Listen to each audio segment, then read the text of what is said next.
बिस्मिल्लाहिर्रहमानिर्रहीम। अस्सलाम वालेकुम नाज़रीन, मैं हूं एडवोकेट इजाज़ अहमद नवाब।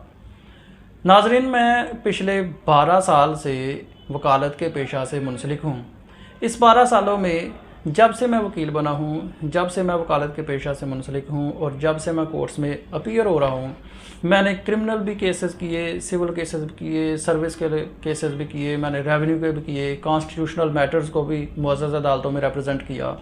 और इस सारे अरसा में जो कॉमन लीगल टर्म्स यूज़ होती हैं उनको इस्तेमाल भी किया डेली रूटीन में। मैं उनको अच्छी तरह से जानता भी हूँ।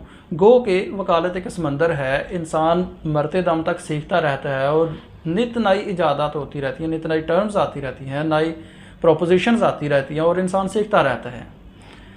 लेकिन मैं तो कानून का एक स्टूडेंट हूँ, मैं तो एक छोटा सा एक वकील हूँ।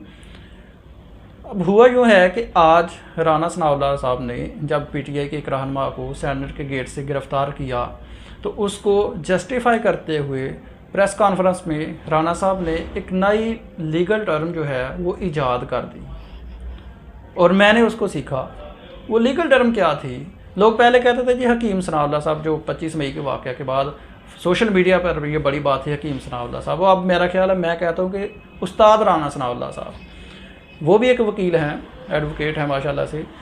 उन्होंने इस गिरफ़्तारी को जस्टिफाई करते हुए क्या कहा? कहते हैं कि जी मैंने उसको हिफाजती हिरासत में लिया है।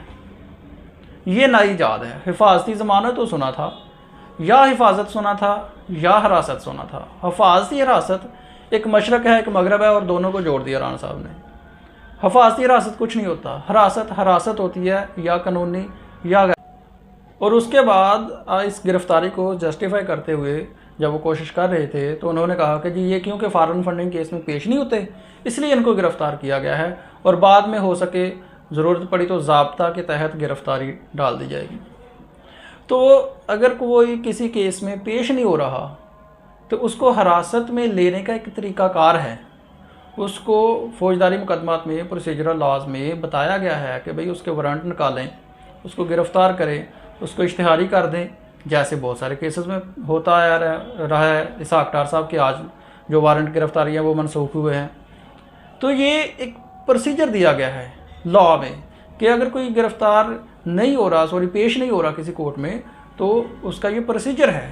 वारंट गिरफ्तारी है, प्रोक्लेमेशन है, इश्तिहारी की प्रोसीजर है। तो राना सनाउल्लाह साहब ने कहा कि जी हिफाजती हिरासत में एक बंदे को ले लिया है क्योंकि वो फॉरेन फंडिंग केस में पेश नहीं हो रहा था।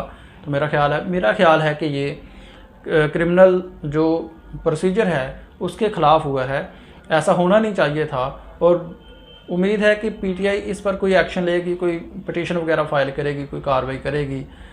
करती है या नहीं करती है ये उनकी मर्ज़ी है, या उनकी जो लीगल टीम है वो फ़ैसला करेगी। लेकिन मैंने जो आज सीखा है उस्ताद राना सनाउल्लाह साहब से, वो सीखा है कि जी हिफाजती हिरासत भी कोई होती है। शुक्रिया।